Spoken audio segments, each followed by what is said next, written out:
Welcome to Daily Dreamer, the podcast that provides practical tips and insights to help you reach your biggest dreams. Tune in for daily doses of motivation, inspiration, and actionable advice to turn your aspirations into reality. Whether you're looking to find clarity, boost your confidence, or stay on track with your goals, Daily Dreamer is here to guide you every step of the way.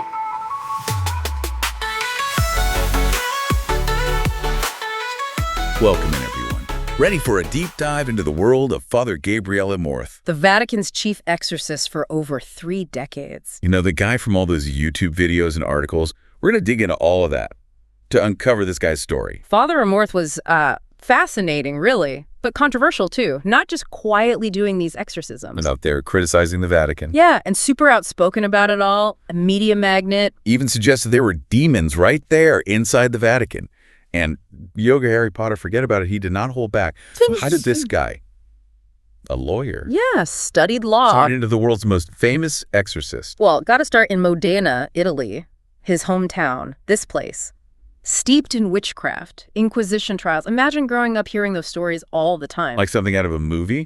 And then World War II, he was a resistance fighter, decorated for valor. Right? Yeah, incredible. Makes you wonder if facing that kind of evil, real-world evil, shaped how he saw the spiritual battle, too. I mean, it's definitely possible, right? That kind of intense experience at a young age changes how you see the world. But here's the thing.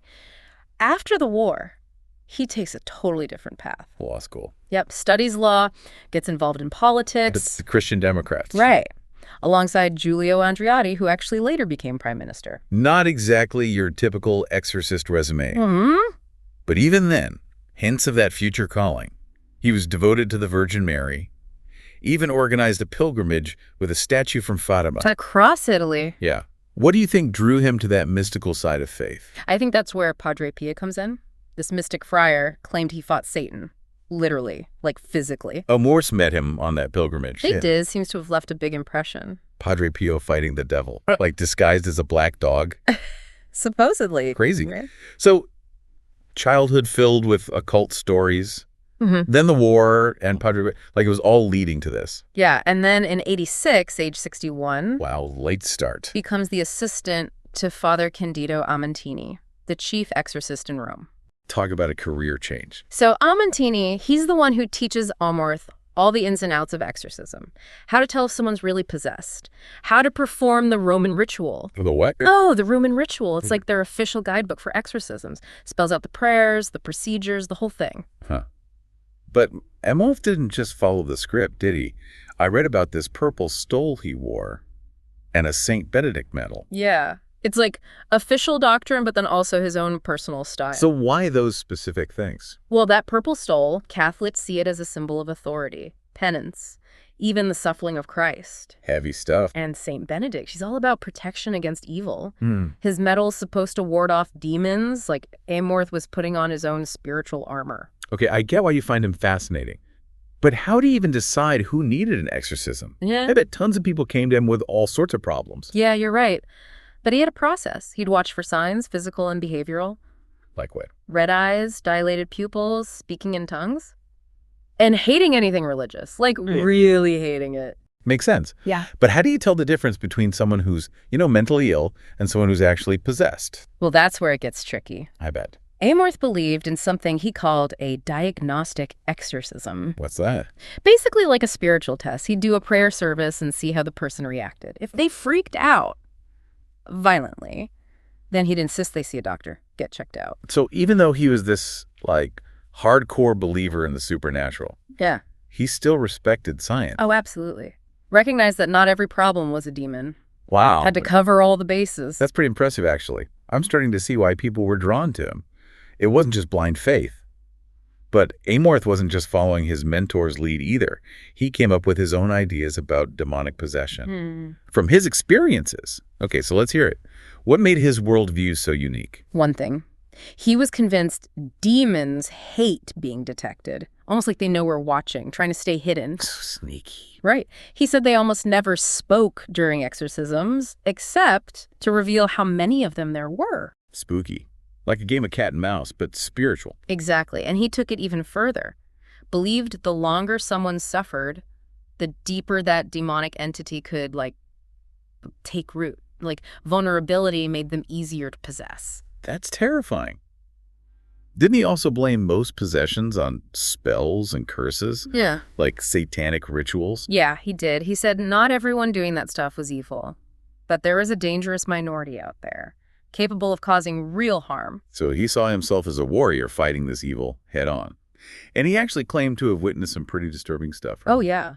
There are stories of an 11-year-old boy who took 7 men to hold down, a woman spitting nails, and even an old lady walking on walls. Okay, now that's just creepy. But what did the church think about all of this? Yeah. I mean, they couldn't have loved everything he was saying publicly, right? Especially about demons in the Vatican. That's where things get interesting. Amorth wasn't afraid to criticize the church, said they were ignoring the importance of exorcism, even suggested That there were demons inside. Yep. Talk about a rebel. He was. But the Vatican did recognize that International Association of Exorcists he founded. They did, and even revised the Roman ritual in 99. But Amorth, he hated it, thought it weakened the whole thing, preferred the older version. So that they were trying to modernize things, but he wasn't having it. Basically. It's like Yeah. they were trying to find a balance, acknowledge his expertise, but also Control him a little. maybe. And then there's his stance on things like yoga and Harry Potter. Yoga's satanic. Right. And Harry Potter, definitely not on his reading list. Yes, that got him even more attention. Oh, yeah. Fueled the media frenzy. And speaking of media, we can't forget William Friedkin, the guy who directed The Exorcist. Wait, they did? Friedkin was so intrigued by Amorth, he actually filmed one of his exorcisms for a documentary called The Devil and Father Amorth. Hold on, there's video of an Amorth exorcism out there. Yep, I've seen clips. What's it like?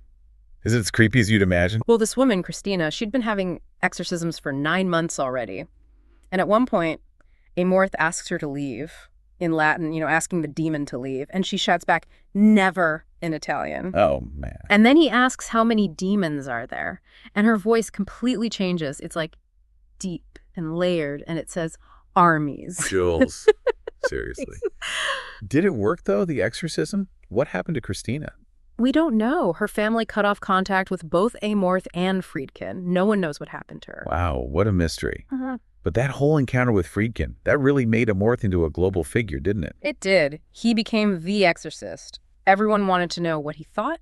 His beliefs shaped how people saw exorcism for decades. Amazing. So what happened after Amorth died Mm-hmm. in 2016, right? Did the Vatican try to downplay his legacy? Yeah. Or embrace it? And what about all that fascination with exorcism? Did it fade away, or did something else happen? Well, to understand all that, we got to look at what happened after Amorth's death, and that's a whole other story. So Amorth dies in 2016.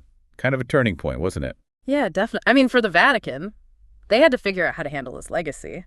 This guy, super famous, but Not always towing the party lines, so what'd they do? it was subtle. Never, officially condemning him, but remember that revised exorcism ritual from 99? The one he hated, yeah. Well, it put more emphasis on doctors, that making sure there was a real medical reason before jumping to exorcism. Part of a bigger thing in the church, looking at mental health, realizing not every weird thing someone does is a demon. Makes sense.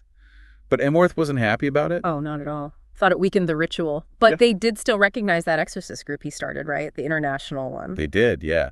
And more exorcists are being trained now. Right, but not at, a Vatican exorcist school, the way some people say. It's more like courses at places the church approves of. Okay, like guidelines, but with some flexibility. Yeah, exactly. But the demand for exorcisms after Amorth died. What happened? Did people just forget about it? Actually, it went UP. Way up. Really? Why? You think it was because he was famous? Right. Made it more acceptable or something? Could be. He definitely brought it into the mainstream. People were talking about it. Whether they agreed with him or not, it got them thinking about all the spiritual stuff. Like maybe there is more out there. And it wasn't just the Catholic Church or the public either. Yeah. He got to some psychiatrists too, didn't he? Now that's where it gets interesting. You've got guys like Professor Richard Gallagher, totally believes possession is real, says we need to take it seriously. And then there's that article, remember, from the British Journal of Psychiatry. About antipsychotics being used for, what was it, exorcism-resistant ghost possession? Yeah, exorcism resistant. They're saying exorcism is a treatment sometimes. That's wild. But I'm guessing most psychiatrists still see it as mental illness. Oh, for sure. Dissociative identity disorder, stuff like that. Yep. But even they are starting to say, hey, sometimes there's no medical explanation. So it's this weird mix of science and faith. And Amorth was right in the middle, making everyone think about these big questions. No easy answers. Nope, he was a master at blurring the lines. And that's why people are still so fascinated by him, this mystery. Good versus evil, what's real, what's not. Yeah. It's like he was challenging everyone's worldview, Yeah. not just performing these rituals. And that's powerful, right? Even after he's gone, it makes you think. Like that footage of Christina's exorcism we were talking about earlier, it kind of sums up his whole legacy. How so? Well, you see her, right? Acting all possessed, speaking in tongues. It's scary. And Amorth is so calm doing this ritual. So sure of himself. But then it just ends. The family vanishes.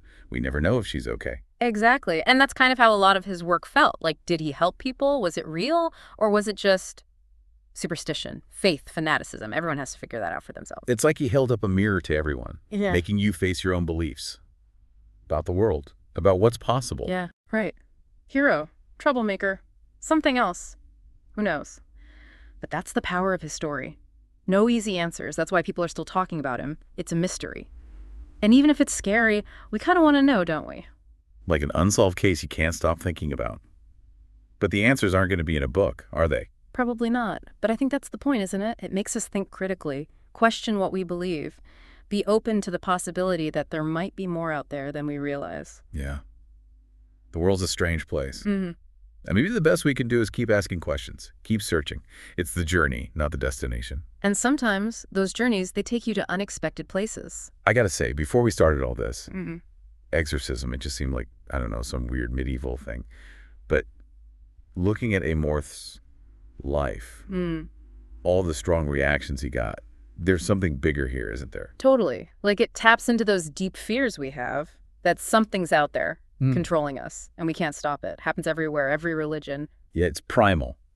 And Amorth, he was this symbol of both, like comfort and controversy. Right. People terrified of this stuff. And he's saying, hey, we can fight back. But then also going against the grain, stirring things up. It's that push and pull that makes him so interesting. Right. Totally a walking contradiction. Priest who criticizes the church, loves tradition, but then he's on TV all the time. Never boring. Never. I think that's why people are drawn to him. He wasn't just this perfect, holy figure. He was real, messy, human, even when he was dealing with demons. Makes you think, where's the line between having faith and becoming a fanatic? When does it go too far? Big questions. And Amorth, whether you liked him or not, he made you face them. Absolutely. And that's why this deep dive is so cool. It's not just dates and facts. It's about like what he made us think about, how he changed things. Yeah. The power of belief, this fascination we have with the supernatural, how we try to understand things that don't make sense. Well said. All right, got to wrap this up. But one last thing. We've talked about Amorth's impact on everyone else. But what about the people he helped? The ones who believed they were possessed, who came to him desperate. That's a good point. Did it actually help them? Or was it just temporary? Did he really drive out evil? Or did he just make them believe it even more? We may never know, right? But their stories matter, just as much as Amorth's. It's not just some theoretical debate. Yeah. This stuff affects real people. So keep that in mind, when you're thinking about this. Look for those stories, what they went through. It'll help you understand it all better. Absolutely. All right, folks, that's our deep dive. Keep exploring, keep questioning things, be open to new ideas, and try to make sense of it all. And who knows, maybe you'll find some clue, some missing piece that helps us figure out Father Amorth, the Vatican's most famous and most controversial exorcist.